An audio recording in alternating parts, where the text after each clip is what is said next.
उन्होंने भारत के माथे पर वार किया, हमने उनकी छाती पर वार किया है और छाती पर घाव किया है।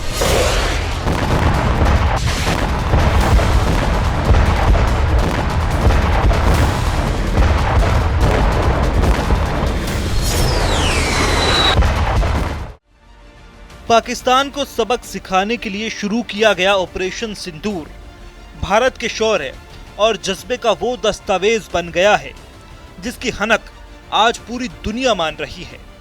पहलगाम के बदले और पाकिस्तान को एयर स्ट्राइक के जरिए सबक सिखाने के बाद सीमा पर भले ही सीज फायर हो, लेकिन भारत का संदेश साफ है कि ऑपरेशन सिंदूर अभी जारी है। जब जरूरत पड़ेगी जवाब दिया जाएगा। पाकिस्तान ने फिर से आतंकी गतिविधि या सैन्य दुस्साहस दिखाया तो हम उसका मुंह तोड़ जवाब देंगे। ये जवाब अपनी शर्तों पर अपने तरीके से देंगे। कोई भी न्यूक्लियर ब्लैकमेल भारत नहीं सहेगा।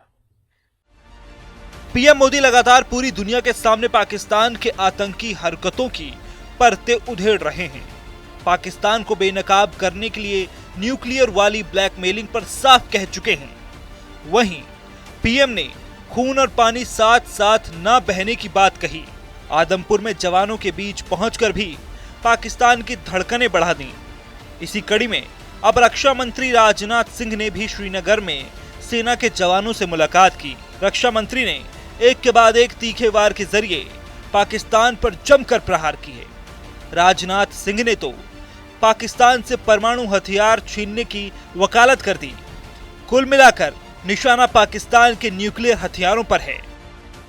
आज आतंकवाद के खिलाफ भारत की प्रतिज्ञा कितनी कठोर है, इसका पता इसी बात से चलता है कि हमने उनके न्यूक्लियर ब्लैकमेल की भी परवाह नहीं की है। पूरी दुनिया ने देखा है कि कैसे गैर जिम्मेदाराना तरीके से पाकिस्तान द्वारा भारत को अनेक बार एटमी धमकियां दी गई हैं। आज श्रीनगर की धरती से मैं पूरी दुनिया के सामने यह सवाल उठाना चाहता हूं कि क्या ऐसे गैर जिम्मेदार और रोग नेशन के हाथों में परमाणु हथियार सुरक्षित हैं? मैं दुनिया के सामने यह सवाल खड़ा करना चाहता हूं। मैं मानता हूं कि पाकिस्तान के एटमी हथियारों को IAEA international atomic energy agency की निगरानी में लिया जाना चाहिए। पाकिस्तान के परमाणु हथियारों पर शिकंजा कसने की प्लानिंग में रक्षा मंत्री राजनाथ सिंह ने तो पाकिस्तान के परमाणु बमों को IAEA की निगरानी में रखे जाने की बात कही है। वहीं ऑपरेशन सिंदूर और सीज फायर पर देश के सियासी गलियारे में सियासी फायरिंग का सिलसिला भी रह रहकर चल रहा है।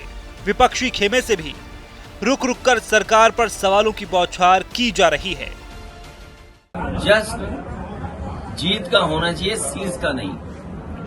और हमारे देश के लिए शांति सबसे सर्वोपरि है, लेकिन इसके साथ साथ हमारे बहुत सारे मसलों में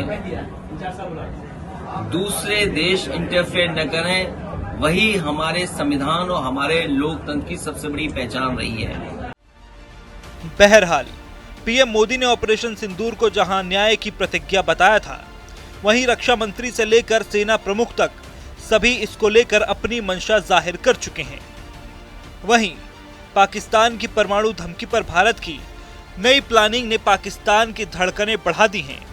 ऐसे में सवाल यह है कि क्या पाकिस्तान के परमाणु हथियारों पर शिकंजा कसने की तैयारी चल रही है? सवाल अब क्या है भारत का नया प्लान?